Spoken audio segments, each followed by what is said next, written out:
बहुत समय पहले एक राजा था जिसे राज भोगते काफी समय हो गया था। बाल भी सफेद होने लगे थे, पर फिर भी राजगद्दी का उसे बहुत अधिक मोह था। एक दिन उसने अपने दरबार में बहुत बड़ा उत्सव रखा और अपने गुरु तथा मित्र देश के राजाओं को भी उत्सव में सादर आमंत्रित किया। उत्सव को और अधिक रोचक बनाने के लिए राजा ने राज्य की सुप्रसिद्ध नर्तकी को भी बुलावा भेजकर बुला लिया। शाम हुई, भव्य उत्सव शुरू हुआ। राजा ने कुछ स्वर्ण मुद्राएं अपने गुरु को दी ताकि नर्तकी के अच्छे गीत नृत्य पर वे उसे पुरस्कृत कर सके। सारी रात नृत्य चलता रहा। सुबह होने वाली थी। नर्तकी ने देखा कि उसका तबले वाला ऊँघ रहा है और उबासी ले रहा है।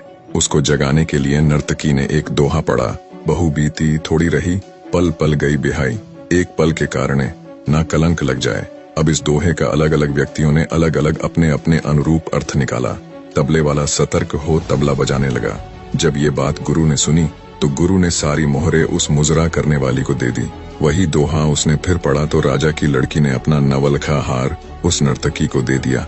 उसने फिर वही दोहा दोहराया तो राजा के लड़के ने अपना मुकुट उतार कर दे दिया। वही दोहा नर्तकी फिर दोहराने लगी, पर इस बार राजा ने उसे रोकते हुए कहा, बस कर, एक दोहे से तुमने वेश्या होकर सबको लूट लिया है। जब ये बात राजा के गुरु ने सुनी तो गुरु की आंखों में पानी आ गया और कहने लगा, राजा, इसको तू वेश्या न कह, ये अब मेरी गुरु है। इसने मेरी आंखें खोल दी हैं कि मैं सारी उम्र जंगलों में भक्ति करता रहा और आखिरी समय में मुजरा देखकर अपनी साधना नष्ट करने आ गया हूँ। मैं तो चला यहाँ से। राजा की लड़की ने कहा, आप मेरी शादी नहीं कर रहे थे। आज मैंने आपके महावत के साथ भागकर अपना जीवन बर्बाद कर लेना था। इसने मुझे सुमति दी है कि कभी तो तेरी शादी होगी, क्यों अपने पिता को कलंकित करती है।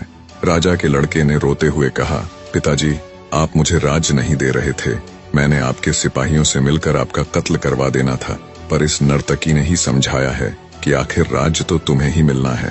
क्यों अपने पिता के खून का कलंक अपने सर लेते हो। जब ये बातें राजा ने सुनी तो राजा को भी आत्मज्ञान हुआ। क्यों न मैं अभी राजकुमार का राज तिलक कर दूं, गुरु भी मौजूद है। राजा ने उसी समय अपने लड़के का राज तिलक कर दिया और लड़की से कहा, बेटी, मैं जल्दी ही योग्य वर देखकर तुम्हारा भी विवाह कर दूंगा। यह सब देखकर मुजरा करने वाली नर्तकी ने कहा कि मेरे एक दोहे से इतने लोग सुधर गए, मैं तो ना सुधरी। आज से मैं अपना धंधा बंद करती हूँ। हे प्रभु, आज से मैं भी तेरा नाम सुमिरन करूंगी। निष्कर्ष समझ आने की बात है, दुनिया बदलते देर नहीं लगती। एक दोहे की 2 लाइनों से भी हृदय परिवर्तन हो सकता है। केवल थोड़ा धैर्य रखकर चिंतन करने की आवश्यकता है। जाते जाते 2 लाइन और सुने।